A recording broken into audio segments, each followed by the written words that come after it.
When I was young, I didn't really know what I was going to do when I got older. People kept asking me, but then eventually I thought that the idea of inventing things would be really cool.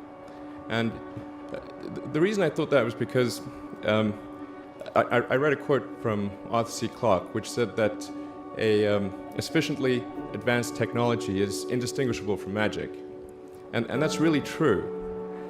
If you go back, say 300 years, the things that we take for granted today you'd be burned at the stake for. Being able to fly, being able to see over long distances, being able to communicate, and having access to all the world's information instantly from almost anywhere on the earth. This is stuff that really would be magic, or would be considered magic in times past.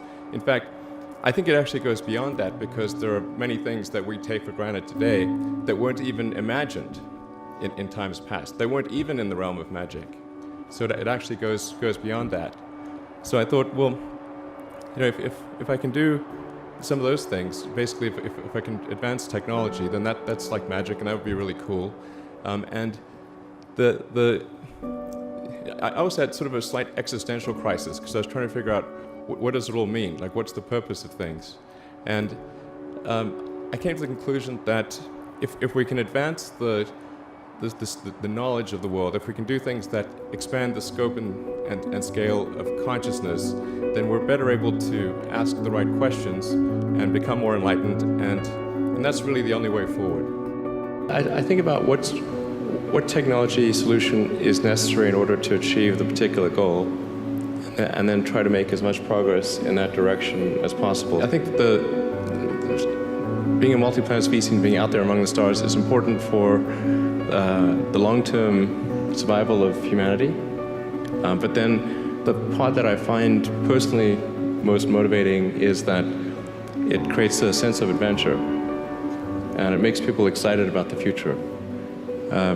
If you consider two futures, one where we are forever confined to Earth until eventually something terrible happens, or another future where we are out there on many planets, maybe even going beyond the solar system. I think that second version is incredibly exciting and inspiring, and there need to be reasons to get up in the morning. Life can't just be about solving problems. Otherwise, what's the point? There's got to be things that people find inspiring and make life worth living. When my brother and I were starting our first company, instead of getting an apartment, we just rented a small office, and we slept on the couch. And we showered at the YMCA, and we're so hot up we had one computer, so the website was up during the day, and I was coding at night, 7 days a week, all the time. And I sort of briefly had a girlfriend in that period, and in order to be with me, she had to sleep in the office. So work hard, like every waking hour. That's the thing I would say, particularly if you're starting a company. A natural human tendency is wishful thinking. So a challenge for entrepreneurs is to say, well, what's the difference between really believing in your ideals and sticking to them versus pursuing some unrealistic dream that doesn't actually have merit? And that is a really difficult thing to tell you. Can you tell the difference between those two things? Right. So you need to be sort of very rigorous in your self-analysis. I think certainly extremely tenacious, and then just work like hell. You just have to put in 80 to 100 hour weeks every week. All those things improve the odds of success. Or how do you think about making a decision when everyone tells you this is a crazy idea? Or where do you get the internal strength to do that? Well, first of all, I'd say I actually think I feel fear quite strongly.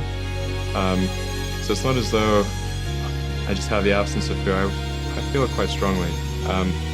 But there are just times when something is important enough, you believe in it enough, that you do it in spite of fear.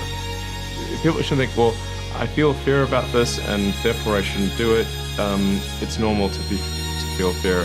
So you just feel it and let the importance of it drive you to do it anyway? If you just accept the probabilities, then That diminishes fear. Drive overrides fear. It's about believing in the future and thinking that the future will be better than the past. And I can't think of anything more exciting than going out there and being among the stars.